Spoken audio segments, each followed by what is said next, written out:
વિદ્યાર્થી મિત્રો, ચેપ્ટર 7 ના જે અમુક અગત્યના દાખલા છે તો એ દાખલા તરફ જઈએ આપણે.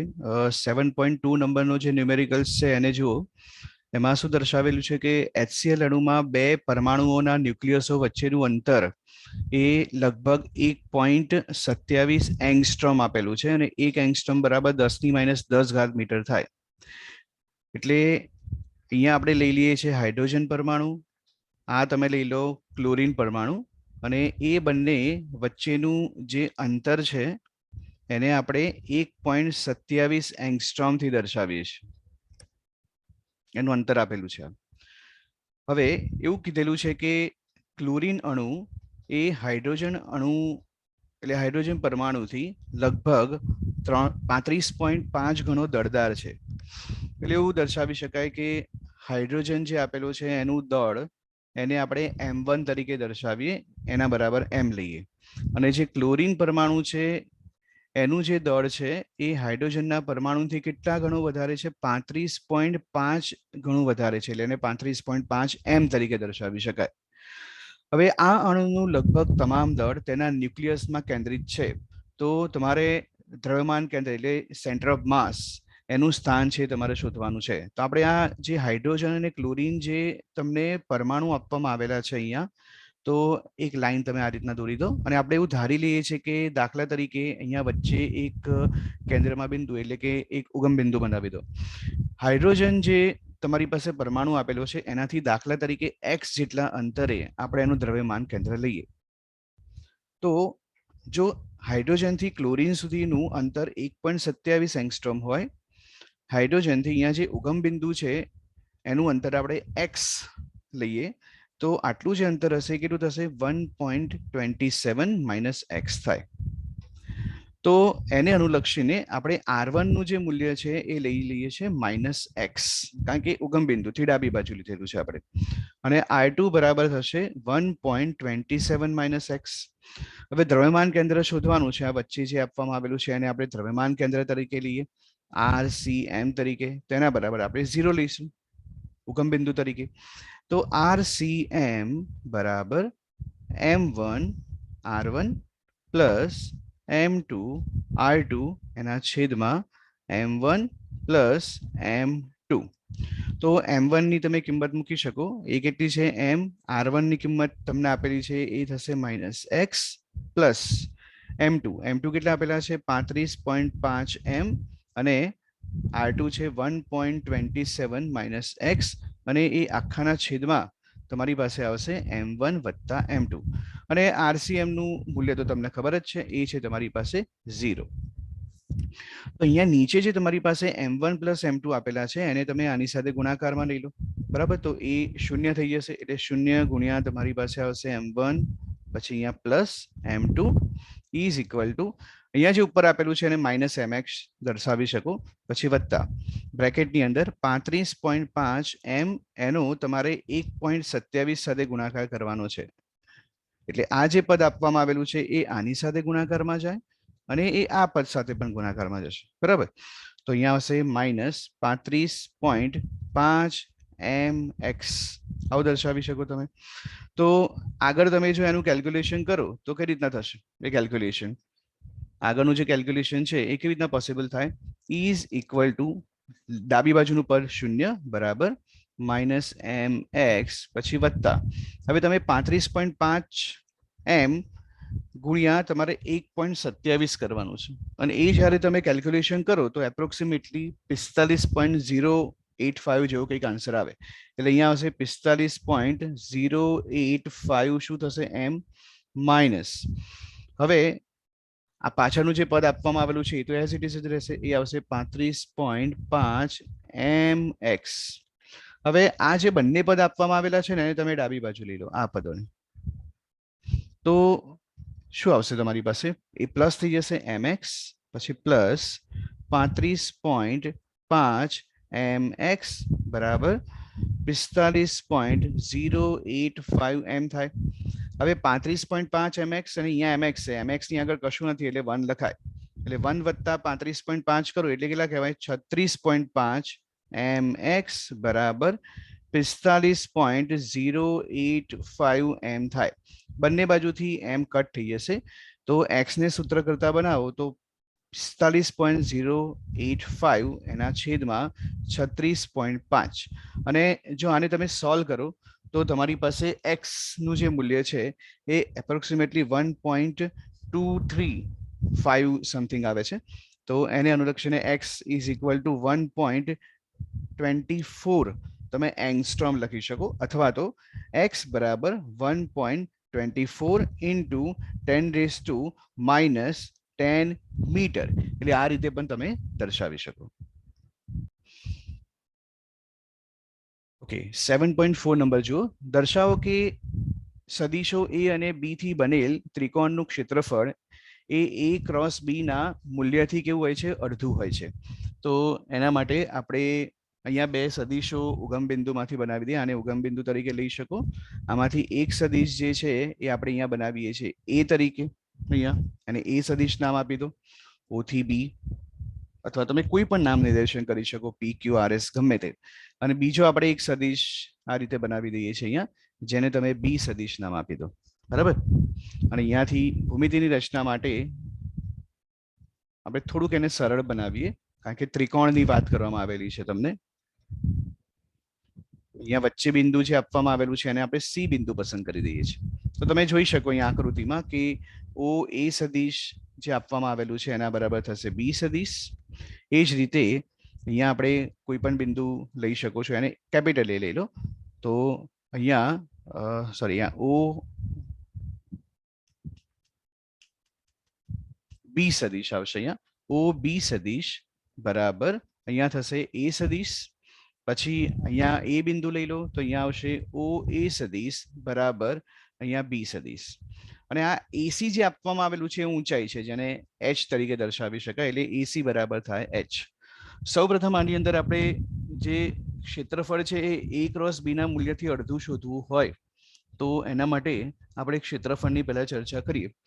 એની પહેલા આપણે ત્રિકોણ એ ઓ બી નું ક્ષેત્રફળ, તો ત્રિકોણ એ ઓ બી નું જે ક્ષેત્રફળ છે એને આપણે એ તરીકે દર્શાવીએ તો એ શું આવશે? 1/2 મલ્ટીપ્લાય બાય પાયો અને ગુણ્યા તમે વેધ એ રીતના લખો છો.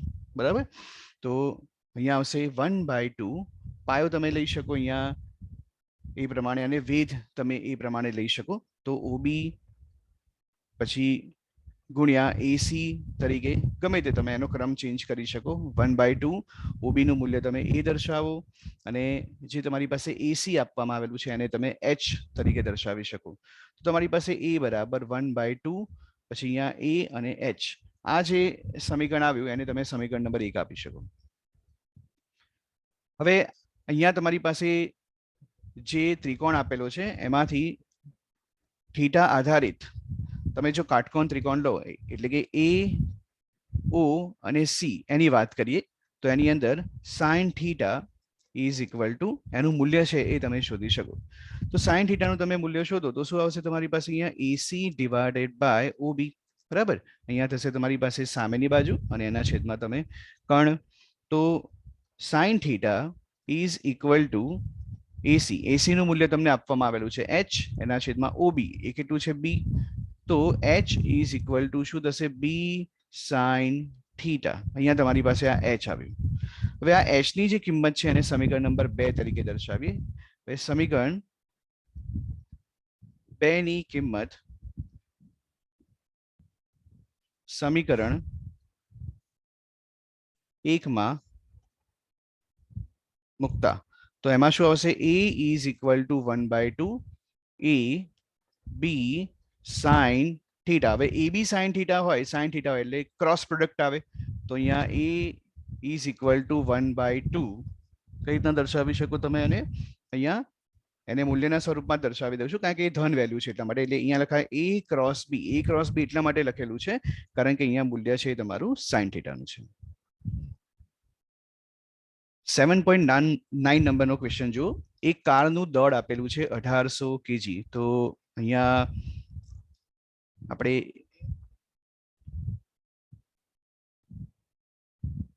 એક કાર બનાવી હતી આ રીતે. આ કાર છે એનું દળ આપવામાં આવેલું છે 1800 કેજી.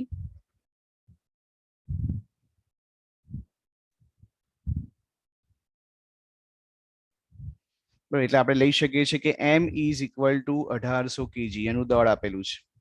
પછી એવું કીધેલું છે કે તેની આગળ અને પાછળની એક્સેલ વચ્ચેનું અંતર એ 1.8 મીટર છે. એટલે આ ધરી વચ્ચેનું જે અંતર આપવામાં આવેલું છે ને એ છે 1.8 મીટર. આટલું અંતર આપેલું છે અહીંયા. તેનું ગુરુત્વ કેન્દ્ર આગળની એક્સેલથી 1.05 મીટર પાછળ છે. એટલે દાખલા તરીકે ગુરુત્વ કેન્દ્ર ચલો તમે આ લઈ લો અને આગળની એક્સેલથી કેટલું પાછળ છે 1.05 મીટર જેટલું પાછળ છે. તો આ જે બાકીનો ભાગ આપેલો છે અહીંયાનો એ કેટલો થશે 1.8 માઇનસ 1.05 એટલે 0.75 તરીકે દર્શાવી શકાય. સમતલ જમીન દ્વારા આગળના દરેક પૈડા અને પાછળના દરેક પૈડા પર લાગતું જે બળ છે એ તમારે શોધવાનું છે. તો એના માટે આગળનું જે પૈડું આપેલું છે એના માટે જે બળ હોય એને તમે એફ એફ ધારી લો. એફ એટલે અહીંયા ફ્રન્ટ માટે કહેવાય, ફ્રન્ટ એટલે આગળ માટે. અને પાછળનું જે વ્હીલ આપવામાં આવેલું છે એના માટે તમે એફ બી ધારી લો, જેને બેક એટલે કે એ પાછળ છે એના માટે તમે દર્શાવી શકો. બરાબર. તો એને અનુલક્ષીને જો આગળ તમે એનો ક્વેશ્ચન કરો તો એને કઈ રીતના દર્શાવી શકાય કે આકૃતિ મુજબ જે આગળના વ્હીલ આપેલે છે ત્યાંનું બળ એફ એફ વત્તા પાછળના વ્હીલ છે ત્યાંનું બળ બરાબર એમ ઇન્ટુ જી. કારણ કે વજન બળ છે એને આપણે એમ ઇન્ટુ જી તરીકે દર્શાવી શકીએ આની અંદર. હવે એફ ઇન્ટુ એફ વત્તા F into B is equal to M આપેલું છે તમને અહીંયા 1800 multiply by 9.8. So F into F વત્તા એફ ઇન્ટુ બી. તમે જ્યારે પણ આનું કેલ્ક્યુલેશન કરી શકો 1800 ગુણ્યા 9.8. કેલ્ક્યુલેશન કરો તો તમારી પાસે આનો જે આન્સર છે એ 17,640 સમથિંગ આવે, જેને ન્યૂટન તરીકે દર્શાવી દો. અને આ જે તમારી પાસે બળ આવ્યું એને સમીકરણ નંબર 1 આપી દો. હવે અહીંયા જે કાર આપેલી છે ને સ્થિર છે, તેના માટે તમે ચાક ગતિય સંતુલન છે એ સ્થિતિનો જે સિદ્ધાંત છે એને ઉપયોગમાં લઈ શકો. તો અહીંયા લખી શકાય કે ચાક ગતિય સંતુલન માટે અહીંયા τ1 બરાબર τ2 અને એનું સૂત્ર આપણને ખ્યાલ છે ટોર્ક બરાબર આર ક્રોસ એફ તરીકે તમે દર્શાવી શકો છો. અહીંયા સરળતા ખાતર અહીંયા જે આપવામાં આવેલું છે એને આર એફ એટલે R1 F1 હું દર્શાવું છું. અહીંયા થીટાને મેં 90 ગણેલ છે એટલે sin 90 નું મૂલ્ય 1 થાય અને અહીંયા આવશે R2 અને અહીંયા F2. મેઇન પ્રશ્ન છે તમારી પાસે અહીંયા F1 ને F2 અને R1 ને R2 ની જગ્યાએ શું મૂકવું. તો R1 ની જગ્યાએ તમે અહીંયા જે તમને મૂલ્ય આપવામાં આવેલું છે 1.05 મીટર એને લઈ લો અને R2 છે એને તમે 0.75 તરીકે લઈ શકો. એટલે R1 જે આપેલું છે એની જગ્યાએ આપણે મૂકીશું 1.05 અને F1 છે એની જગ્યાએ તમે FF કારણ કે ફ્રન્ટ આગળ એનું અંતર દર્શાવેલ છે અને R2 બરાબર તમે 0.75. F2 આપેલ છે, F2 ની જગ્યાએ તમે FB દર્શાવી શકો છો. તો એને અનુરૂપ જે પ્રશ્ન છે તમારો આ રીતે સોલ્વ થઈ શકે કે FF આ FB જે આપેલ છે એને આના છેદમાં લઈ લો એટલે FB ઇઝ ઇક્વલ ટુ શું આવશે તમારી પાસે 0.75 એના છેદમાં 1.05. તો જે તમારી પાસે 0.75 એના છેદમાં તમે 1.05 એનું જો તમે કેલ્ક્યુલેશન કરો તો એપ્રોક્સિમેટલી તમારી પાસે 0.71428 આવો કંઈક આન્સર આવે. હવે આમાંથી તમે એક બીજું સૂત્ર બનાવી શકો FF બરાબર 0.71428 અને આ જે FB છે એ અહીંયા ઉપર ગુણાકારમાં લઈ લો તો અહીંયા આવશે તમારી પાસે FB. આ જે તમારી પાસે સમીકરણ આવ્યું એ સમીકરણને તમે સમીકરણ 2 તરીકે દર્શાવી શકો છો અને આ સમીકરણ 2 ની વેલ્યુ તમે સમીકરણ 1 માં મૂકી દો. ત્યાં લખાય કે સમીકરણ 2 ની કિંમત સમીકરણ 1 માં મૂકતા તો શું આવશે FF વત્તા F એટલે FF ની જગ્યાએ જ તમારી કિંમત મૂકવાની છે તો અહીંયા લખી શકાય આપણે કે 0.71428 FB plus FB is equal to 17640 તો અહીંયા આગળ કશું નથી એટલે તમે અહીંયા 1 દર્શાવી શકો છો તો એ કેટલું થશે 1.71428 FB is equal to 17640 તો FB બરાબર 17640 એના છેદમાં 1.71428 હવે આનું જો તમે કેલ્ક્યુલેશન કરો આધારિત 17640 અને એના ભાગ્યા 1.71428 તો એનો જે તમને આન્સર મળશે એ કંઈક આટલો મળે છે 10,290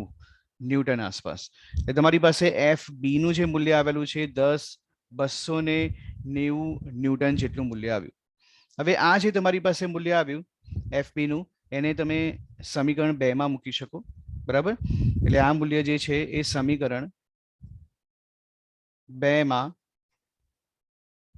મૂકતા તો તમારી પાસે આ મૂલ્ય શું મળે FF is equal to 0.71428 ગુણાકારમાં 10,200 અને 9 તમે લઈ શકો છો તો તમે 0.71428 મલ્ટીપ્લાય બાય 10,290 આનું કેલ્ક્યુલેશન કરો તો તમારી પાસે આન્સર કંઈક આવો બનશે FF is equal to 7349.9 આવે છે બરાબર એટલે તમે 7350 એપ્રોક્સિમેટલી લખી શકો છો પણ તમને પ્રત્યેક વ્હીલ પર લાગતું બળ શોધવાની વાત કરેલી છે તો તમારી પાસે અહીંયા FF અને FB એ બંનેની જે વેલ્યુ આવી પાછળ એકમ લખવાનું ના ભૂલતા તો એને તમે 2 વડે ભાગી શકો કે જેથી પ્રત્યેક વ્હીલ પર લાગતું બળ તો અહીંયા લખાય કે પ્રત્યેક પૈડા પર લાગતું બળ તો એ શું આવશે અહીંયા F dash is equal to FF divided by 2 એટલે અહીંયા આવશે 7350 એના છેદમાં 2 તો તમે 7350 divided by 2 નું કેલ્ક્યુલેશન કરો તમારી પાસે અહીંયા 3675 ન્યૂટન આન્સર આવે અને એ જ રીતે FB ડેશ માટે તમારી પાસે શું આપેલું છે 10,290 એના છેદમાં 2 એટલે તમે 10,290 એના છેદમાં તમે 2 કરશો તો 5145 ન્યૂટન 5145 ન્યૂટન જેટલો તમારી પાસે આન્સર બને આ થઈ ગયો આ પ્રશ્નનો આન્સર 7.10 નંબરના પ્રશ્નમાં લખેલું છે કે ગોળાના સ્પર્શકને અનુલક્ષીને ગોળાની જડત્વની ચાક માત્રા શોધવાની છે તો અહીંયા માની લો કે કેપિટલ R ત્રિજ્યા ધરાવતો એક ગોળો દર્શાવેલો છે અને કેન્દ્રથી એનું જે અંતર છે એને આપણે D તરીકે દર્શાવી એટલે D બરાબર તમે R લઈ શકો અહીંયા અને ગોળો છે એના વ્યાસને અનુલક્ષીને જડત્વની ચાક માત્રા આપવામાં આવેલી છે એટલે ગોળાના વ્યાસને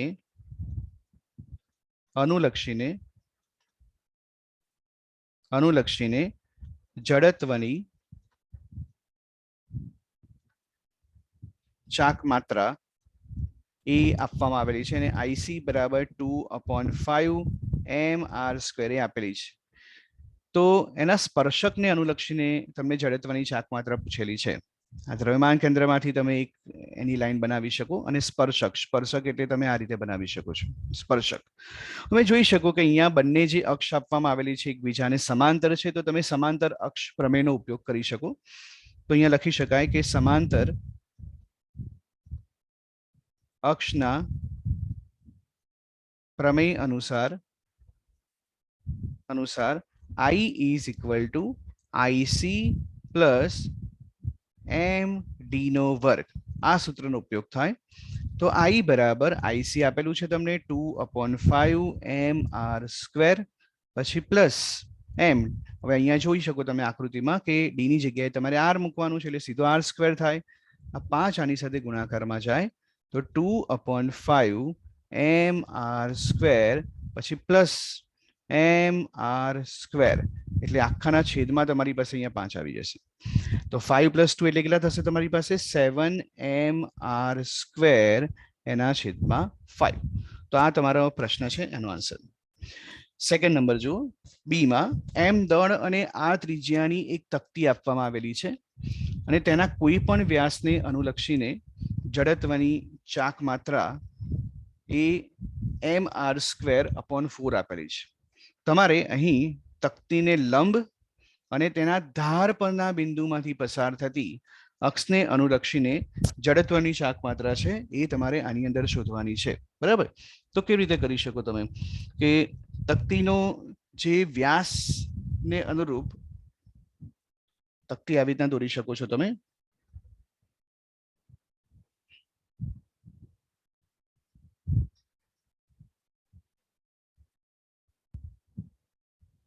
આ રીતે તમે તક્તી બનાવી શકો અને અહીંયા તમે જોઈ શકો કે તક્તીના આપણે વ્યાસ લઈ લઈએ. આ રીતે લાઈન તમે ડ્રો કરી શકો. અહીંયા આ વાય અક્ષ તમે લઈ લો, પછી અહીંયા આપવામાં આવેલું છે અને એક્સ અક્ષ તરીકે તમે લઈ લો. નામ નિર્દેશન તમારે કરવું હોય તો કરી શકો. અહીંયા એ, પછી બી, પછી અહીંયા સી અને ડી એટલે એ બી એ વ્યાસ છે અને સીડી પણ વ્યાસ છે. તો અહીંયા તમે એની જડત્વની ચાક માત્રા છે એ દર્શાવી શકો. જડત્વની અને લંબ આપવામાં આવેલું છે. તો જો તમે આને એક્સ અક્ષ ગણો અને આને તમે વાય અક્ષ ગણો તો એને અનુલક્ષીને એની જે લંબ અક્ષ તમારે દોરવી હોય, લંબ અક્ષને અનુલક્ષીને કીધી તો લંબ અક્ષ તમે આ રીતના બનાવી શકો છો. આ રીતના લંબ અક્ષ અને એને તમે ઝેડ બનાવી દો. તો આઈએક્સ ની જડત્વની ચાક માત્રા છે આઈએક્સ એ તમને દર્શાવી રહી છે વ્યાસને અનુલક્ષીને, એ આપેલી છે. એ છે એમ આર સ્ક્વેર એના છેદમાં 4. આઈ વાય છે એની જડત્વની ચાક માત્રા આપવામાં આવેલી છે, એ પણ એટલી જ છે એમ આર સ્ક્વેર એના છેદમાં 4. અને અહીંયા આઈ ઝેડ એ તમે શોધી શકો લંબ અક્ષને અનુલક્ષીને. તો અહીંયા લખી શકાય કે લંબ અક્ષ ના પ્રમેય અનુસાર તમે લખી શકો છો I Z is equal two I x વત્તા આઈ વાય. તો I Z is equal two I x નું મૂલ્ય થશે એમ આર સ્ક્વેર એના છેદમાં 4 વત્તા એમ આર સ્ક્વેર એના છેદમાં 4. 2 વખત છે એટલે તમે 2 mr સ્ક્વેર એના છેદમાં 4 મૂકી શકો. અહીંયાથી આ 2 કટ થશે. તો I Z is equal two શું આવે એમ આર નો વર્ગ એના છેદમાં 2 થાય. હવે અહીંયા તમને એવું કહેવામાં આવેલું છે કે એની જે ધાર પાસે એક બિંદુ આપેલું હોય અને એમાંથી પસાર થતી અક્ષ. તો અહીંયા જે ધાર છે ત્યાં તમે એક બિંદુ બનાવી શકો છો આ રીતે. અહીંયા ધાર પાસે એક બિંદુ બનાવી દો, અહીંયા બનાવી દઈએ ચલો. અને એમાંથી પસાર થતી અક્ષ એટલે આ બ્લેક કલરની લાઈન દોરી દીધી. તમે જોઈ શકો કે આ બંને જે લાઈન આપવામાં આવેલી છે એકબીજાને સમાંતર છે. કઈ લાઈનની વાત કરી રહ્યો છું? આ બંને લાઈનની. અને એની વચ્ચેનું અંતર જો તમે ડી ધારો તો એ ત્રિજ્યા બરાબર થશે. તો અહીંયા સમાંતર અક્ષનો પ્રમેય લાગે તો લખી શકાય કે સમાંતર અક્ષના પ્રમેય અનુસાર તમે દર્શાવી શકો આઈ ઇઝ ઇક્વલ ટુ અહીંયા આઈ ઝેડ લઈશું વત્તા એમ ડી નો વર્ગ. તો આઈ ઝેડ કેટલું આપેલું છે તમને ઉપર શોધ્યું આપણે, એ છે એમ આર સ્ક્વેર એના છેદમાં 2 પ્લસ અહીંયા ડી ની જગ્યાએ તમારે આર મૂકવાનું છે એટલે અહીંયા આવશે એમ આર સ્ક્વેર. આને આની સાથે ગુણાકારમાં લઈ લો તો m r square plus 2mr square એના છેદમાં 2. તો I is equal to 3mr નો વર્ગ એના છેદમાં શું આવશે તમારી પાસે 2. એટલે આ રીતે તમે એનો જે આન્સર છે એ દર્શાવી શકો. નેક્સ્ટ પ્રશ્ન જો 7.11 સમાન દળ અને સમાન ત્રિજ્યા ધરાવતા એક પોલો નળાકાર આપેલો છે. પોલો નળાકાર અને પોલો નળાકાર અને બીજો આપે છે ઘન ગોળો. તો પોલો નળાકાર છે એની જડત્વની ચાક માત્રાને આપણે I1 તરીકે દર્શાવીએ. પોલા નળાકારની જડત્વની ચાક માત્રા છે એ થાય એમ આર સ્ક્વેર. અને ઘન ઘોડાની જડત્વની ચાક માત્રા છે એને તમે I2 તરીકે દર્શાવી દો તો એ થશે 2/5 mr². એના પર સમાન મૂલ્યનું ટોર્ક લાગુ પાડેલ છે. નળાકાર તેના પ્રમાણભૂત સમમિતિને અનુલક્ષીને ચાક ગતિ કરવા માટે મુક્ત છે. એટલે ચાક ગતિ એટલે કે એ ફરે છે, ગોળ ગોળ ફરે છે અને ગોળો એ તેના કેન્દ્રમાંથી પસાર થતી અક્ષને અનુલક્ષીને ચાક ગતિ કરવા માટે મુક્ત છે. તો આપેલ સમય પછી બંનેમાંથી કોની કોણીય ઝડપ વધારે હશે એ શોધવાની છે. આના માટે તો ચાક ગતિ માટે આપણે બંનેના જે ટોર્ક છે એને સરખાવીએ આપણે તો પોલા નળાકારનું ટોર્ક અને ઘન ગોળાનું ટોર્ક એ લઈ લઈએ આપણે તો આપણે દર્શાવી શકીએ τ1 બરાબર τ2 તરીકે. તો તમારી પાસે સૂત્ર છે ટાઉનું એને I આલ્ફા તરીકે દર્શાવી શકો તો અહીંયા I1 આલ્ફા 1 અને અહીંયા તમે I2 આલ્ફા 2 દર્શાવી શકો. અહીંયા લખી દઈએ આપણે કે ટાઉ બરાબર I ઇન્ટુ આલ્ફા સૂત્ર છે. હવે આની અંદર જે I1 અને I2 આપેલું છે એનું એક સૂત્ર બનાવી દો is equal to alpha 2 upon alpha 1 થાય. આને સમીકરણ નંબર 1 આપી દો.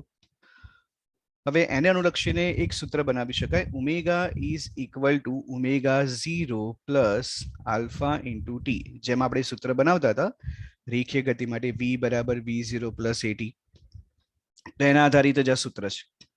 ઓમેગા 0 બરાબર તમે 0 લો તો ઓમેગા ઇઝ ઇક્વલ ટુ શું આવશે આલ્ફા ઇન્ટુ ટી.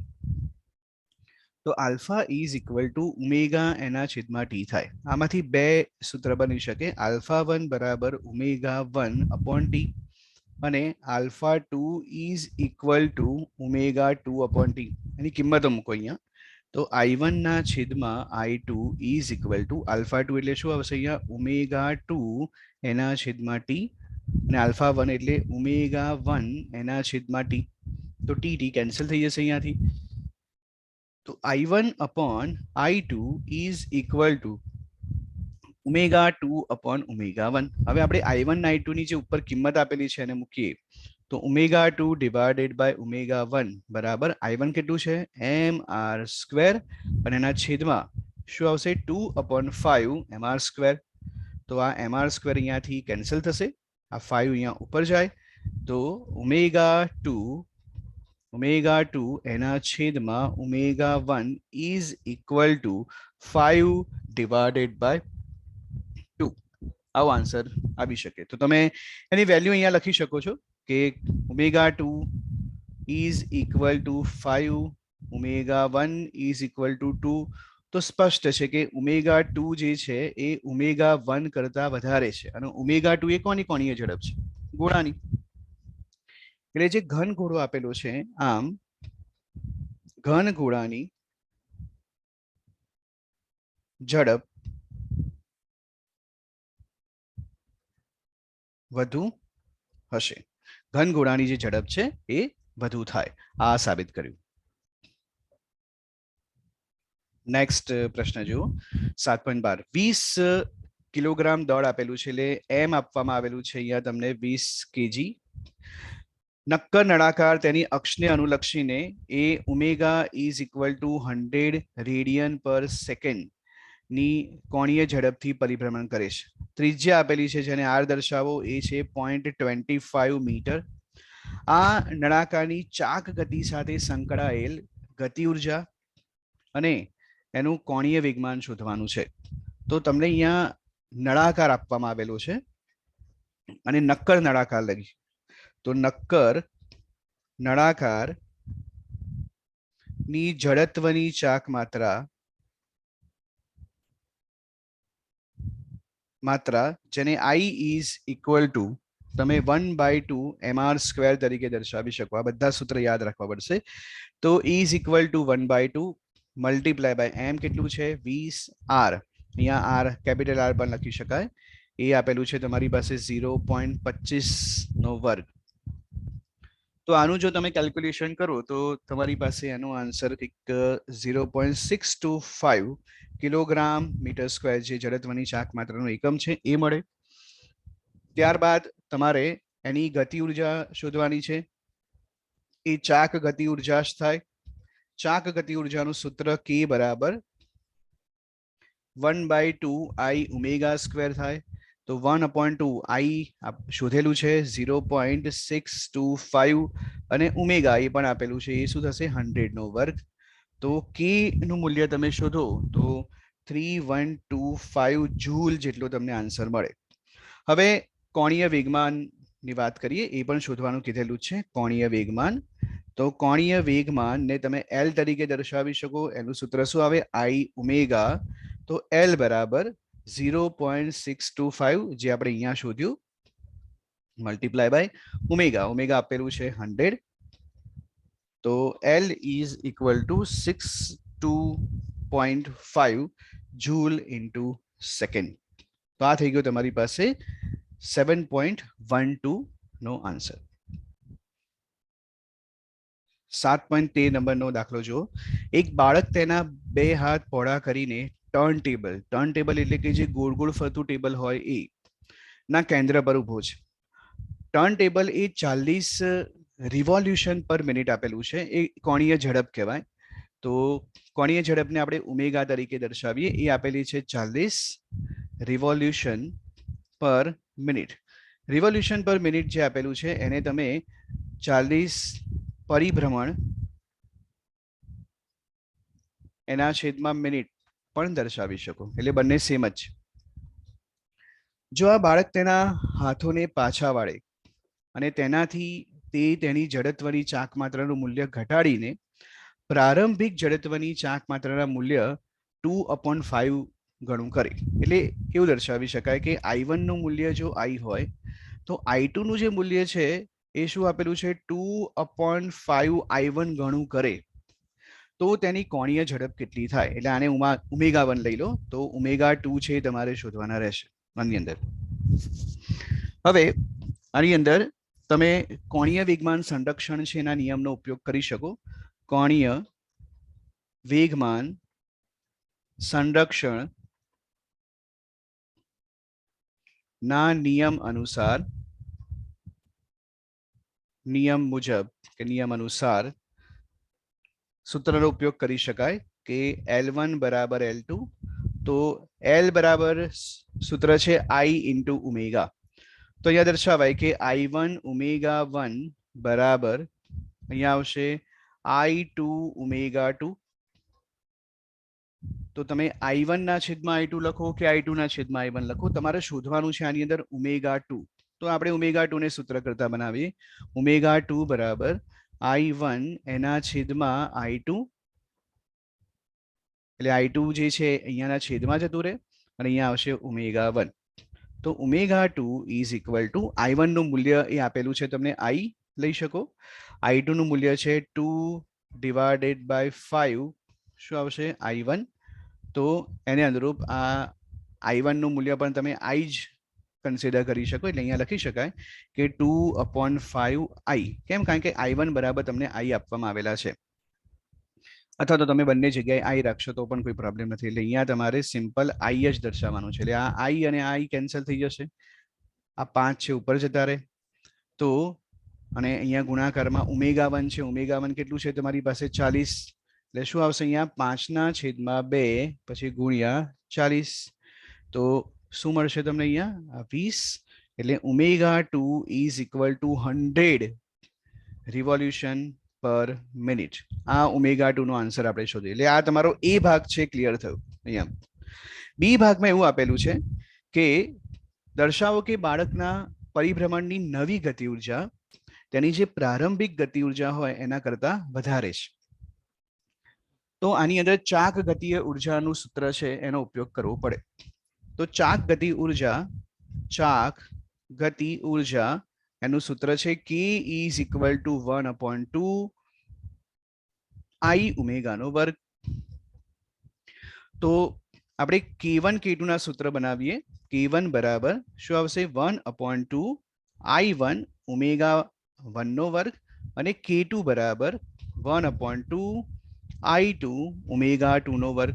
હવે નવી જે ગતિ ઉર્જા છે એના માટે શોધવા, એટલે K2 આવશે. અહીંયા K2 શોધવાના. K2/K1 કરો, ગુણોત્તર લઈ લો. એટલે 1/2 પછી I2 ઓમેગા 2 નો વર્ગ એના છેદમાં 1/2 I1 ω1 નો વર્ગ 1/2 કેન્સલ કરો અહીંયાથી. I2 નું મૂલ્ય તમને ઉપર આપેલું છે એ છે 2/5i. ω2 એ શોધેલા છે એ આવશે તમારી પાસે અહીંયા 100 નો વર્ગ એના છેદમાં I1 નું મૂલ્ય પણ આપેલું છે i.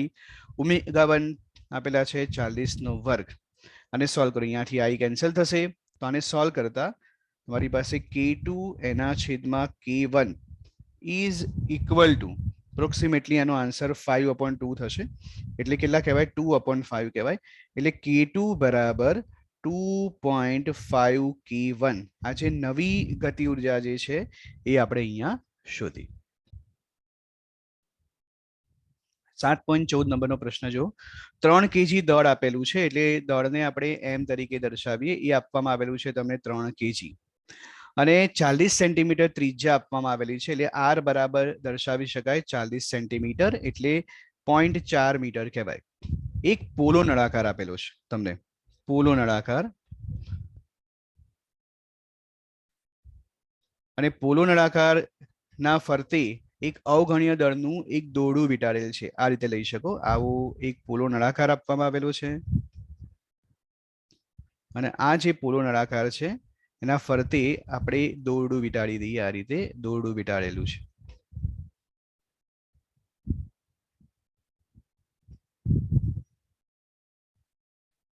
આ રીતે આ દોરડાને 30 ન્યૂટન બળથી ખેંચીએ છીએ. એટલે F બરાબર તમારે અહીંયા લેવાનું છે 30 ન્યૂટન. તો આ નળાકાર એટલે દોરડાને તમે ખેંચો ને તો આ રીતના ખેંચો. અહીંયાથી આમ એને લંબ રૂપે ખેંચો છો. અહીંયાથી તમે F બરાબર 30 ન્યૂટનનું બળ લગાડો છો. તો નળાકારનો કોણીય પ્રવેગ શોધવાનો છે અને એનો રેખીય પ્રવેગ કેટલો હશે એ શોધવાનો છે. એટલે અહીંયાથી તમે એને ખેંચો છો તો એ લંબ રૂપે ખેંચો છો, લંબ રૂપે બળ લાગે અહીંયા. તો પોલો નળાકાર છે એની સૌપ્રથમ તમારે જડત્વની ચાક માત્રા શોધવી પડે. જડત્વની ચાક માત્રા, પોલા નળાકાર માટે જડત્વની ચાક માત્રાનું સૂત્ર બનશે mr². એમ તમને અહીંયા આપવામાં આવેલો છે તો એ 3, r આપેલું છે એ 0.4 એનો વર્ગ. તો i ઇઝ ઇક્વલ ટુ તમે જો એનું કેલ્ક્યુલેશન કરો તો એપ્રોક્સિમેટલી 0.48 કિલોગ્રામ મીટર સ્ક્વેર એનો આન્સર બને. હવે તમારે આની અંદર કોણીય પ્રવેગ શોધવા માટે તમારી પાસે ટોર્ક હોવું જોઈએ. અહીંયા તમે જે પણ લંબ રૂપે બળ લગાડો છો તો આ શું છે? એક પ્રકારનો સ્પર્શક કહેવાય. આ સ્પર્શકની દિશામાં તમે એ રીતે બળ લગાડો છો. તો ટોર્ક શોધીએ આપણે. એમાં આવશે r f sin થીટા અને અહીંયા લંબ રૂપે બળ લાગે છે એટલે થીટા બરાબર તમારે શું લેવાના છે? 90 ડિગ્રી. એટલે r f sin 90 ડિગ્રી. કેમ? કારણ કે અહીંયા તમે લંબ રૂપે બળ લગાડીને ખેંચશો તો ટોર્ક બરાબર r f sin 91 થાય. એટલે r f, r નું મૂલ્ય તમને આપેલું છે એ 0.4, f છે 30.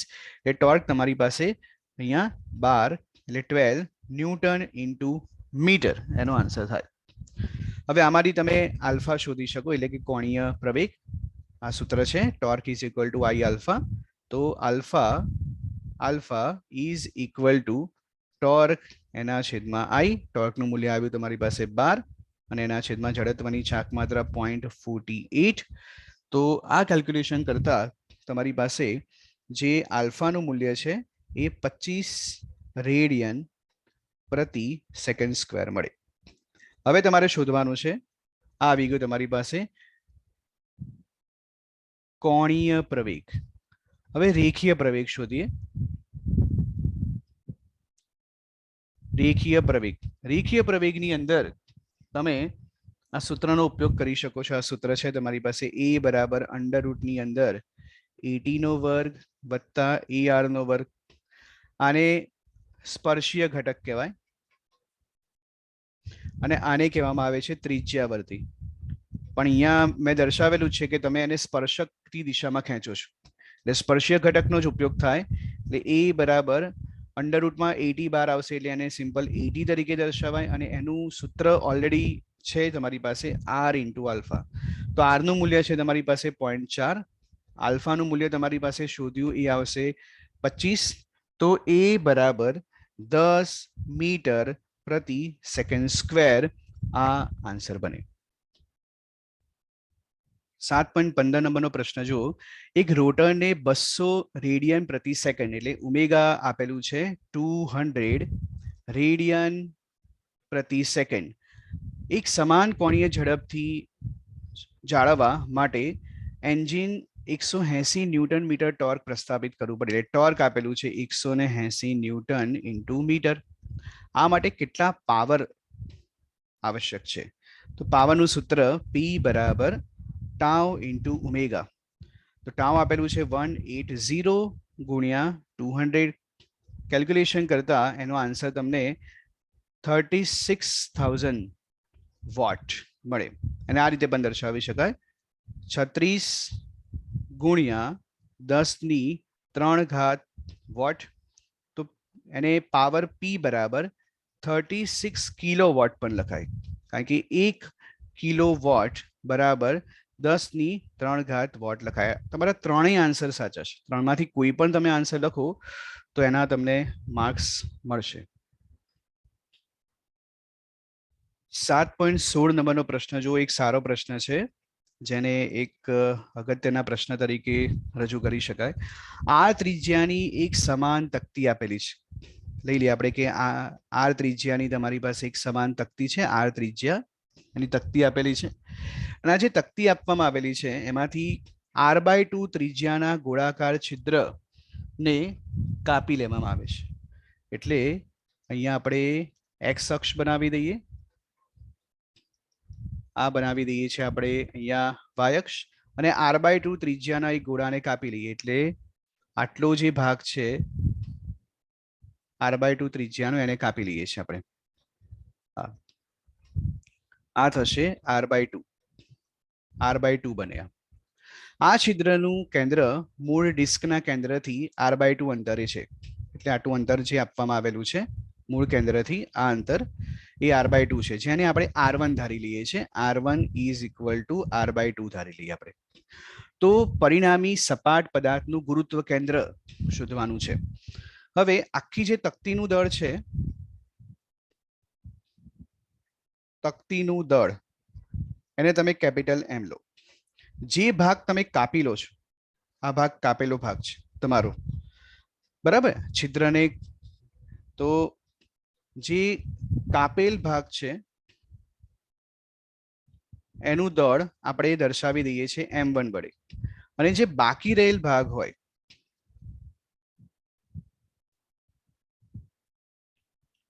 એનું જે દળ છે એને હું m2 તરીકે દર્શાવું છું. તો આ જે ન્યુમેરિકલ્સ આપવામાં આવેલો છે એની અંદર જે તકતીનું કુલ દળ હોય m એ કાપેલ ભાગનું દળ m1 અને બાકી રહેલા ભાગનું દળ m2 એના સરવાળા બરાબર થાય. એટલે તમે અહીંયા m1 + m2 = M દર્શાવી શકો. આને સમીકરણ નંબર તમે 1 આપો. હવે અહીંયા જે તકતીનું જે કુલ દળ આપેલું છે એને અનુલક્ષીને તમે અહીંયા પૃષ્ઠ ઘનતા લઈ શકો. એટલે પૃષ્ઠ ઘનતાને સિગ્મા તરીકે દર્શાવાય. એના બરાબર M, એના છેદમાં થશે a. એટલે એકમ ક્ષેત્રફળ દીઠ દળ એને પૃષ્ઠ ઘનતા કહેવાય. તો અહીંયા m = શું આવશે? સિગ્મા ઇન્ટુ a આવે. આ a આની સાથે ગુણાકારમાં જાય. તો M = સિગ્મા ઇન્ટુ a. તો સિગ્મા a એટલે તકતીનું ક્ષેત્રફળ. તકતીનું ક્ષેત્રફળ કેટલું થશે? πr² થાય, કારણ કે આ ત્રિજ્યા આપેલી છે. અને આપો સમીકરણ નંબર 2. એ જ રીતે જે કાપેલ ભાગ હોય એના માટે લઈએ આપણે. કાપેલ ભાગ માટે એના માટેનું દળ કેટલું છે? m1 બરાબર કેટલો ભાગ કાપો છો? r/2 ત્રિજ્યાનો ભાગ કાપી રહ્યો છો. એટલે અહીંયા સિગ્મા, પછી અહીંયા પાઈ, અને r/2 ત્રિજ્યાનો ભાગ કાપવામાં આવે છે એટલે અહીંયા r ની જગ્યાએ તમારે શું મૂકવાનું રહેશે? r/2 એનો વર્ગ. તો સિગ્મા પછી પાઈ, અહીંયા આવશે r², આનો વર્ગ થશે, અને એના છેદમાં કેટલા આવશે તમારી પાસે? 4 / શું થશે તમારી પાસે? 4.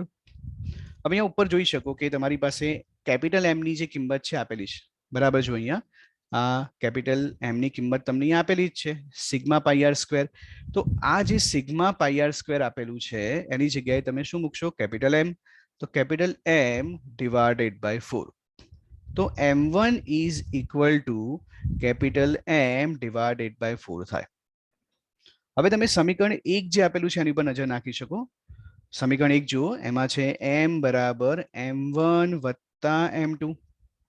તો m2 is equal to capital M minus શું થાય? m1. તો કેપિટલ એમ માઇનસ m1 ની કિંમત ઉપર આપેલી જ છે એ m ના છેદમાં 4 થાય.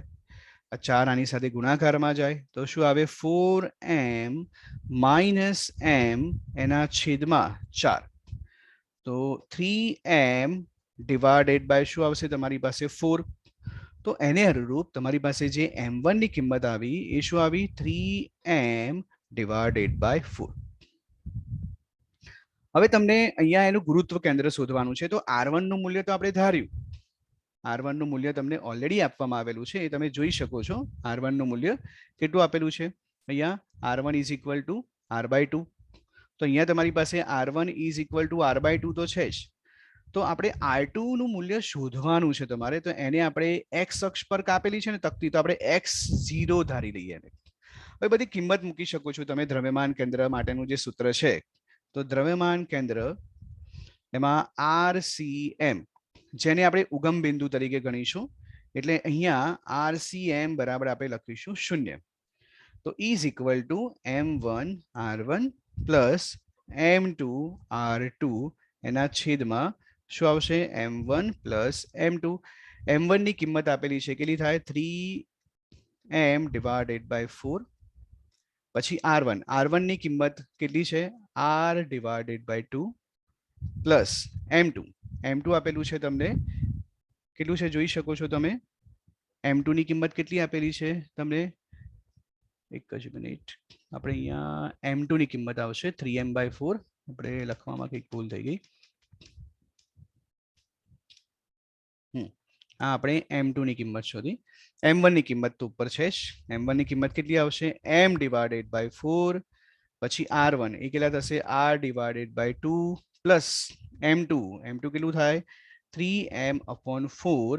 અને અહીંયા r2 માં ખાલી હું x જ લખું છું, 0 પછી કિંમત મૂકવા માટે છે. અને અહીંયા આવશે m1 વત્તા m2. હવે RCM નું મૂલ્ય તો તમારી પાસે 0 લેવાનું છે. તો mr અને 4 ગુણ્યા 2 એટલે 4 ગુણ્યા 2 એટલે 8, પછી વત્તા 3mx એના છેદમાં 4 અને આખાના છેદમાં m1 વત્તા m2.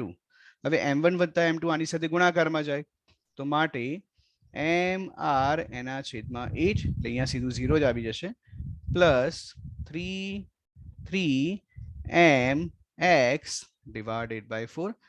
આને તમે ડાબી બાજુ લઈ લો તો એ માઇનસ થઈ જશે, એટલે 3mx એના છેદમાં 4 બરાબર માઇનસ mr એના છેદમાં શું થશે? 8. તો અહીંયાથી તમે m કેન્સલ કરી શકો છો. આવશે 4 2 અને અહીંયા આવશે તમારી પાસે 3x બરાબર માઇનસ r ડિવાઇડેડ બાય 2. તો x is equal to minus r divided by 6. આ તમારો આન્સર આવી ગયો. એટલે r2 ની અંદર ખાલી તમારે એની કિંમત મૂકવાની છે. તો r2 ઇઝ ઇક્વલ ટુ શું છે મારી પાસે? x0. તો એમાં શું આવશે? માઇનસ r ડિવાઇડેડ બાય 6 અને અહીંયા આવશે 0. તો આ જે તમારે ગુરુત્વ કેન્દ્ર શોધવાનું છે, એટલે આટલા અંતરે એનું ગુરુત્વ કેન્દ્ર તમને મળે. 7.17 નંબરનો પ્રશ્ન જો. એક મીટર પટ્ટી તેના મધ્યે છરીની ધાર પર સંતુલિત છે.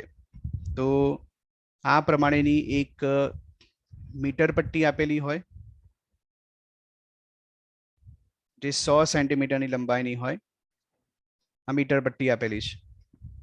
એની કુલ લંબાઈ છે એ કેટલી થાય? 100 સેન્ટીમીટર. 100 મીટર પટ્ટી એને જ કહેવાય, 100 સેન્ટીમીટર. મધ્યે છરીની ધાર પર સંતુલિત થાય એટલે આ મધ્યમાં કહેવાય, આ મધ્ય ભાગ. અને છરીની આપણે આ ધાર લઈ લઈએ એટલે આ કેટલું થાય તમારી પાસે 50 સેન્ટીમીટર કહેવાય, 50 સેન્ટીમીટર, અને છરીની ધાર ઉપર અહીંયા સંતુલિત થાય છે પોતે. જ્યારે એવા બે સિક્કા અહીંયા આપેલું છે, જ્યારે એવા બે સિક્કા કે જેનું દરેકનું દળ કેવું છે 5 ગ્રામ છે, એટલે અહીંયા આપણે M1 એક સિક્કાનું દળ 5 ગ્રામ અને એ જ રીતે બીજા સિક્કાનું જે દળ છે એ કેટલું થશે તમારી પાસે 5 ગ્રામ.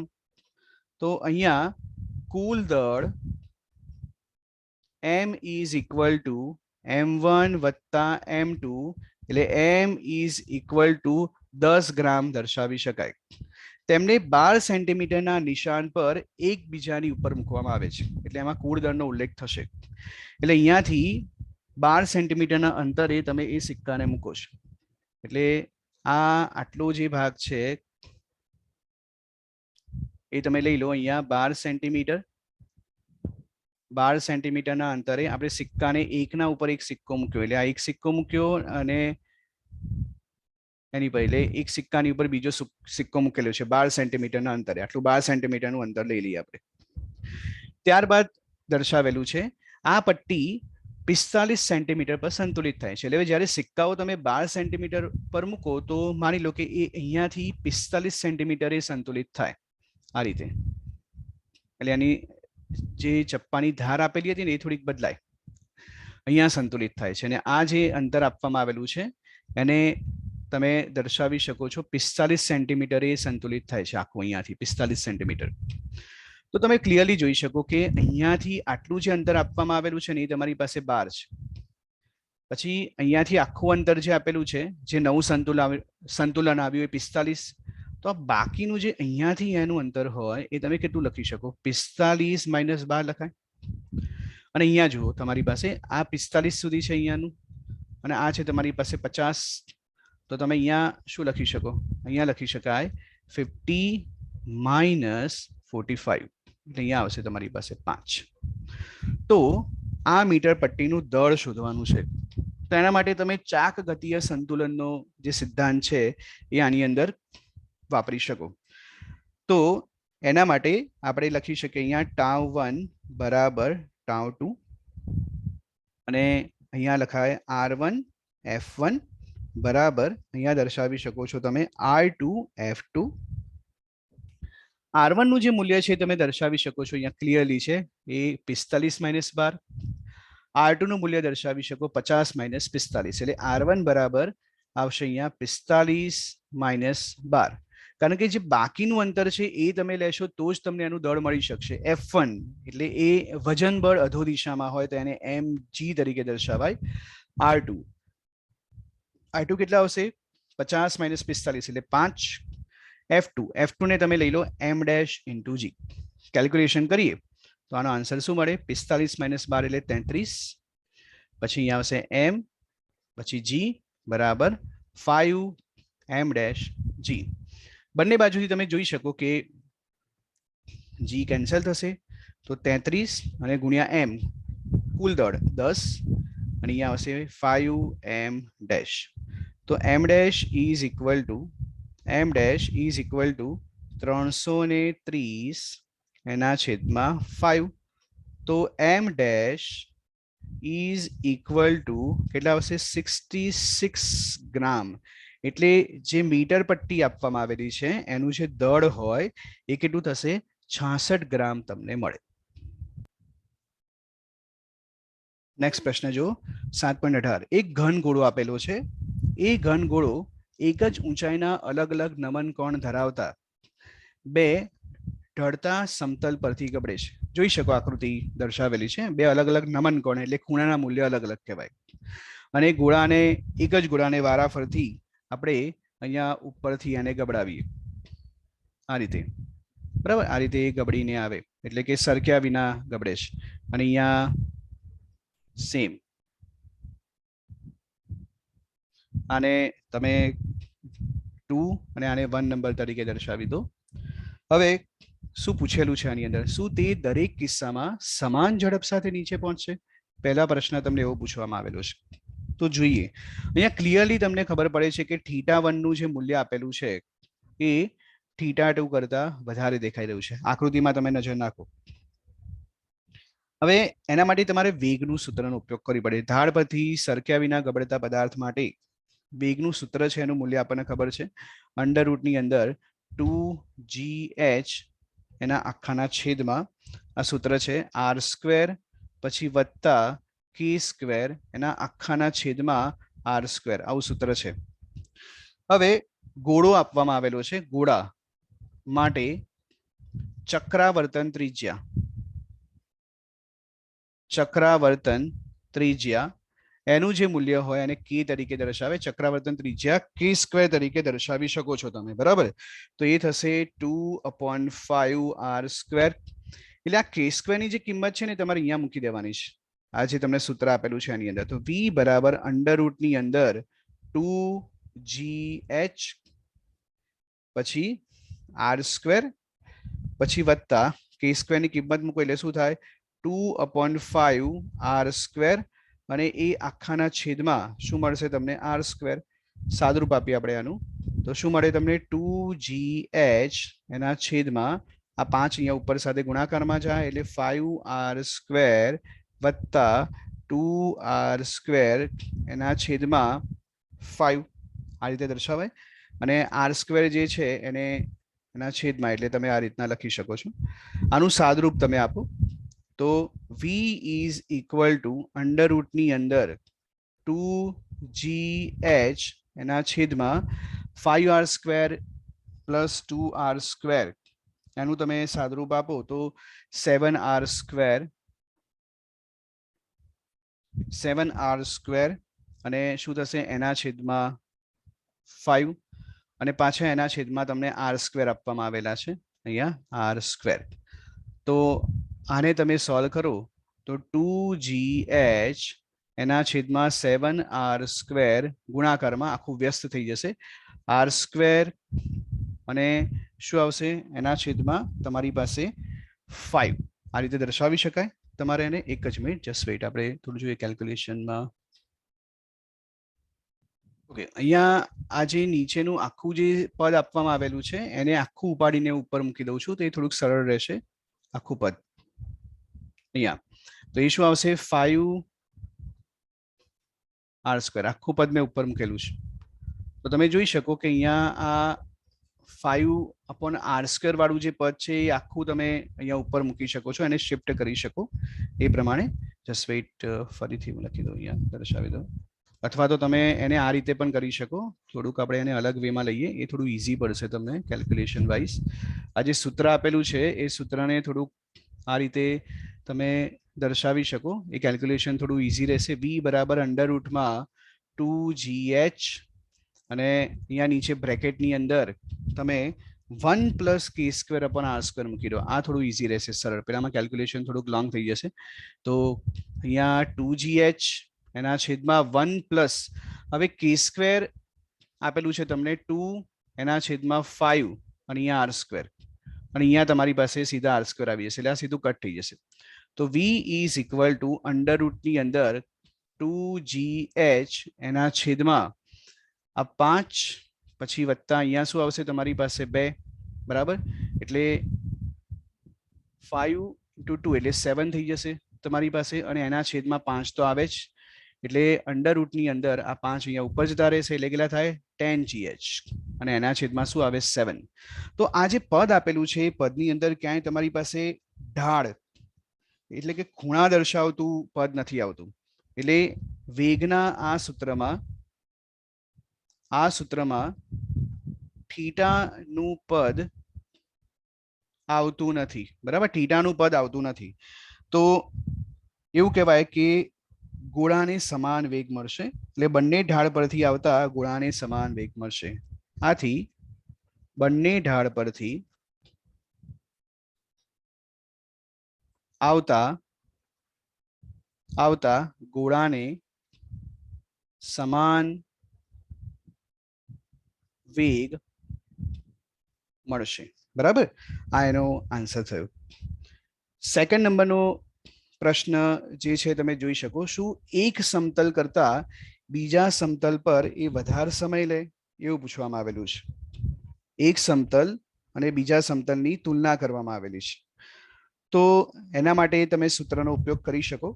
એ સૂત્ર સીધું યાદ રાખવું હોય તો રાખી શકાય. પ્રવેગ માટેનું એક સૂત્ર છે. પ્રવેગ બરાબર એને એ તરીકે દર્શાવી શકાય. એ બરાબર જી સાઇન થીટા એના છેદમાં અંડર રૂટની અંદર 1 પ્લસ કે સ્ક્વેર એના છેદમાં આર સ્ક્વેર. તો એને અનુલક્ષીને એવું કહેવાય કે અહીંયા જે પણ પ્રવેગનું મૂલ્ય જે છે ને એ સાઇન થીટા ઉપર આધારિત છે, એટલે ખૂણા પર આધારિત છે. તો a1 ના છેદમાં a2 તમે જો ગુણોત્તર લો તો અહીંયા શું મળે તમને? સાઇન થીટા 1 એના છેદમાં તમને શું મળશે? સાઇન થીટા 2 મળે. પણ અહીંયા ક્લિયરલી બતાવેલું છે કે થીટા 1 નું મૂલ્ય થીટા 2 કરતા વધારે છે. તો તમે અહીંયા દર્શાવી શકો કે સાઇન થીટા 1 નું મૂલ્ય એ સાઇન થીટા 2 ના મૂલ્ય કરતા તમને વધારે મળે. તો સ્વાભાવિક છે કે તમને a1 ના છેદમાં a2 નું મૂલ્ય પણ અહીંયા વધુ મળે. બરાબર. તો એને અનુલક્ષીને a1 upon a2 greater than શું થશે તમારી પાસે? અહીંયા 1 થાય. હવે ઝડપની સાથે આપણે તુલના કરીએ એની કે પ્રવેગ બરાબર ઝડપ એના ભાગ્યા સમય. તો ઝડપ બરાબર પ્રવેગ ઇન્ટુ શું આવશે? સમય. આમાં બે સૂત્ર બનાવી શકાય. v1 બરાબર a1t અને v2 બરાબર a2 ઇન્ટુ ટી. બંનેની જે ઝડપ છે એ આપણે સમાન લીધેલી હતી આગળના જે પ્રશ્ન હતો એની અંદર. તેને સરખાવીએ કે v1 બરાબર v2 તો શું આવશે? a1t બરાબર a2t. a1t બરાબર a2t બંનેનો ગુણોત્તર લઈ લો. a1 ના છેદમાં a2 અહીંયા સમયને પણ t1 t2 તરીકે તમે દર્શાવી શકો. તો a1 t1 a2 t2 તો a1 upon a2 બરાબર શું મળે તમને? t2 એના છેદમાં t1. તો અહીંયા a1 upon a2 ઉપર આપેલું છે. કેટલું છે તમારી પાસે? 1 is equal to t2 એના છેદમાં શું મળે? t1. તો t2 upon t1 નું જે મૂલ્ય છે સ્વાભાવિક છે કે a1 upon a2 greater than 1 હોય તો t2 upon t1 ની જે કિંમત આપવામાં આવેલી છે એ પણ શું મળે તમને? ગ્રેટર ધેન 1 જ મળવાની છે. તો દર્શાવી શકાય કે t2 જે છે t2 એ t1 કરતા વધારે હશે. એટલે t2 એ t1 કરતા વધારે હોય તો લખી શકાય આની અંદર કે બંને ઢાળ પરથી આપણે જ્યારે નક્કર ગોળાને ગબડાવીએ તો ઢાળ 1 પરથી બંને ઢાળ પરથી ગોળાને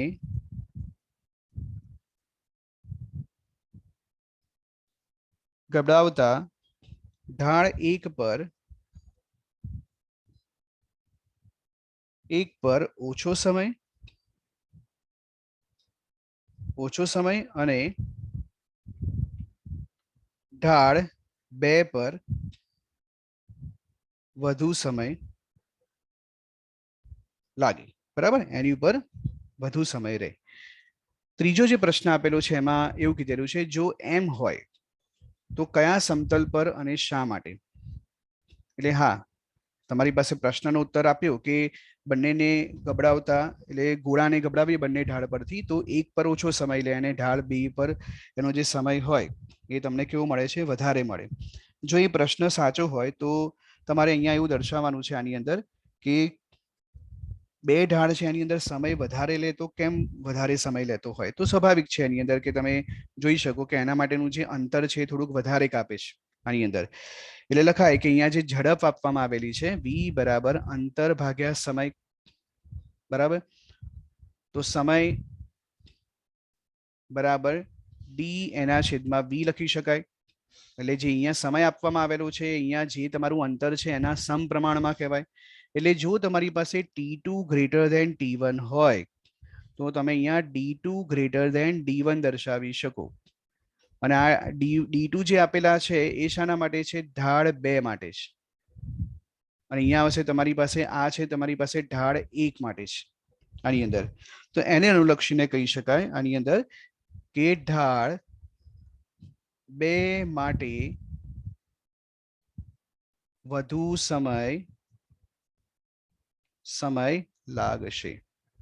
બરાબર. ઢાળ 2 માટે વધુ સમય લાગે. ના પછીનો પ્રશ્ન જુઓ, 2 મીટર ત્રિજ્યા આપેલી છે, એટલે આર બરાબર આપવામાં આવેલું છે 2 મીટર. એક વલયનું દળ આપેલું છે એમ બરાબર 100 કેજી. તે એક સમક્ષિતિજ સપાટી પર એવી રીતે ગબડે છે કે જેથી તેના દ્રવ્યમાન કેન્દ્રની ઝડપ વી આપેલી છે તમને 20 સેન્ટીમીટર પ્રતિ સેકન્ડ, જેનું તમારે મીટર પ્રતિ સેકન્ડમાં રૂપાંતર કરવાનું છે. તેને રોકવા કેટલું કાર્ય કરવું પડે એ શોધો. તો અહીંયા તમારે એની કોણીય ઝડપ શોધવી પડે. તો સૂત્ર છે વી બરાબર આર ઓમેગા. તો ઓમેગા બરાબર વી ના છેદમાં આર. વી કેટલું આપેલું છે 20, એટલે અહીંયા 20 ગુણ્યા 10⁻2 ઘાત, એટલે તમે એને 0.2 મીટર પ્રતિ સેકન્ડ લખી શકો. એટલે 0.2 અને આર આપેલું છે તમારી પાસે 2, એટલે તમારી પાસે 0.1 રેડિયન પ્રતિ સેકન્ડ એ એનો આન્સર બને. હવે અહીંયા તમારી પાસે એક વલય આપવામાં આવેલું છે. એક વલય જે આપવામાં આવેલું હોય એને તમે એક શાના તરીકે રજૂ કરી શકો, રિંગ તરીકે ગણી શકો. બરાબર, એટલે વલય એટલે શું કહેવાય, રિંગ જ કહેવાય એક પ્રકારની. તો એની જડત્વની ચાક માત્રા શું થશે રિંગની, mr² થાય. તો એમ કેટલું આપેલું છે તમને અહીંયા 100, આર નું મૂલ્ય આપવામાં આવેલું છે 2, એનો વર્ગ કરો તો એને અનુલક્ષીને એની જડત્વની જે ચાકપાત્રા હોય એ તમને કેટલી મળશે, 400 સમથિંગ મળશે, 400 કિલોગ્રામ મીટરનો વર્ગ. હવે આની અંદર તમારે કાર્ય કેટલું કરવું પડે એ શોધવાનું છે, સમક્ષિતિજ સપાટી પર ગબડે એના માટે. તો જે કુલ ગતિ ઉર્જા આપેલી હોય, કુલ ગતિ ઉર્જા, એમાં બે પ્રકારની ઉર્જા સંકળાયેલી હોય. એક છે ચાક ગતિ ઉર્જા અને બીજી છે રેખીય ગતિ ઉર્જા. બરાબર, બીજી આપેલી છે રેખીય ગતિ ઉર્જા. તો ચાક ગતિ ઉર્જા જે છે એને દર્શાવવામાં આવે છે 1/2 I ઓમેગાનો સ્ક્વેર. રેખીય ગતિ ઉર્જા કહેવાય 1/2 mv². બધી કિંમતો છે તમે આની અંદર મૂકી શકો. 1/2 I નું મૂલ્ય તમને મળ્યું અહીંયા કેટલું છે તમારી પાસે 400. ઓમેગાની કિંમત છે તમારી પાસે 0.1, એનો વર્ગ કરો, પછી પ્લસ 1/2 એમ આપવામાં આવેલું છે. તમારે કેટલું આપેલું છે એમ તમારી પાસે અહીંયા 100, અને વી નું મૂલ્ય છે તમારી પાસે એ પણ આપેલું છે. તો કેટલું છે વી નું મૂલ્ય જોઈ શકો 0.2 છે, એટલે અહીંયા આવશે 0.2 નો વર્ગ. આની તમે ગણતરી કરો તો ગણતરી કરતા આન્સર એપ્રોક્સિમેટલી તમારો 4 જૂલ જેટલો આન્સર બને. હવે તમારે કાર્ય શોધવાનું છે. તો કાર્ય જે આપેલું છે એમાં W બરાબર શું થાય, W is equal to delta કે, અને એ ડેલ્ટા કે જે આપવામાં આવેલું છે એની અંદર તમે પ્રારંભિક અને અંતિમ, એટલે કે અંતિમ માઇનસ પ્રારંભિકનો તમે ગુણોત્તર લઈ લે. આને કેએફ લેવાય, અંતિમ માઇનસ આ છે તમારી પાસે પ્રારંભિક. તો અંતિમ જે ગતિ ઉર્જા હોય એને તમે દર્શાવી શકો. આપણે શું કરવાનું છે અને આની અંદર રોકવા માટે, એટલે રોકીએ એટલે અંતિમ ગતિ ઉર્જા થઈ તો એ 0 થશે, અને પ્રારંભિક ગતિ ઉર્જા તમે અહીંયા શોધી, આ ઉપર જે શોધીએ પ્રારંભિક, એ છે તમારી પાસે 4 જૂલ. તો અહીંયા W is equal two -4 joule તમારો આન્સર બને. તો આ રીતે તમે આ પ્રશ્ન છે એને સોલ્વ કરી શકો છો. અહીંયા ઋણ નિશાની એ દર્શાવે છે કે અહીંયા તમારે એની વિરુદ્ધ કાર્ય કરવું પડે છે. 7.20 નંબરનો પ્રશ્ન તમે જોઈ શકો. ઓક્સિજન અણુનું દ્રવ્યમાન આપેલું છે, દ્રવ્યમાનને તમે એમ તરીકે દર્શાવી દો. એ આપવામાં આવેલું છે 5.30 ગુણ્યા 10⁻26 ઘાત કેજી, અને તેના કેન્દ્રમાંથી પસાર થતી તેના બે અણુઓને જોડતી રેખાના લંબ એવી અક્ષને અનુલક્ષીને જડત્વની ચાક માત્રા આપેલી છે. I is equal to 1.94 into 10⁻46 kilogram metre square. ધારો કે કોઈ ગેસમાં આવા અણુઓની સરેરાશ ઝડપ આપેલી છે, તો એને તમે વી તરીકે દર્શાવી શકો છો. એ છે 500 મીટર પ્રતિ સેકન્ડ. તેના પરિભ્રમણની ગતિ ઉર્જા અને તેના સ્થાનાંતરની ગતિ ઉર્જા એ 2/3 છે. એટલે એવું કહેવાય આની અંદર કે ચાક ગતિ ઉર્જા, જેને આપણે કે તરીકે દર્શાવીએ, એ 2/3 રેખીય ગતિ ઉર્જા કહેવાય. રેખીય ગતિ ઉર્જા. બરાબર. તો તમારે એના સ્થાનાંતરની ગતિ ઉર્જાથી 2/3 હોય તો અણુની સરેરાશ કોણીય વેગ એટલે ઓમેગા શોધો. તમે વેગ કે ઝડપ જે શોધવાનું કીધેલું હોય સૂત્ર સેમ જ આવશે. તો તમારી પાસે અહીંયા ચાક ગતિ ઉર્જા છે એનું સૂત્ર છે, અહીંયા જોઈ શકો આ ચાક ગતિ ઉર્જા એનું સૂત્ર શું થાય 1/2 I ઓમેગાનો વર્ગ બરાબર. અહીંયા 2/3 રેખીય ગતિ ઉર્જાને શાના વડે દર્શાવી શકો 1/2 અહીંયા લખાય 1/2 mv². આ 2 અહીંયાથી કેન્સલ થાય તો 1/2 I ઓમેગાનો વર્ગ બરાબર શું આવશે 1/3 mv². તમારે આની અંદર ઓમેગા શોધવાનું છે. ઓમેગાને સૂત્ર કરતા બનાવો ઓમેગા સ્ક્વેર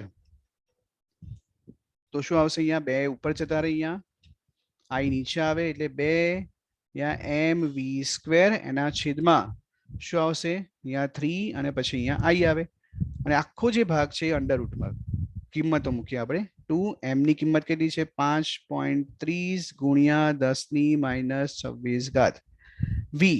v આપેલું છે 500 તો અહીંયા આવશે 500 નો વર્ગ એના આખાના છેદમાં 3 I આપેલું છે 1.94 into 10⁻⁻46. તો ઓમેગા ઇઝ ઇક્વલ ટુ આનું કેલ્ક્યુલેશન કરો તો એપ્રોક્સિમેટલી તમારી પાસે અહીંયા 45.53 into 10⁻24 ઘાત જેટલો આન્સર બને. આનું વર્ગમૂળ તમે કાઢો તો વર્ગમૂળ કાઢતા તમારી પાસે જેનો આન્સર છે એ સમથિંગ 6.75 જેટલો આન્સર આવે રેડિયન પ્રતિ સેકન્ડ.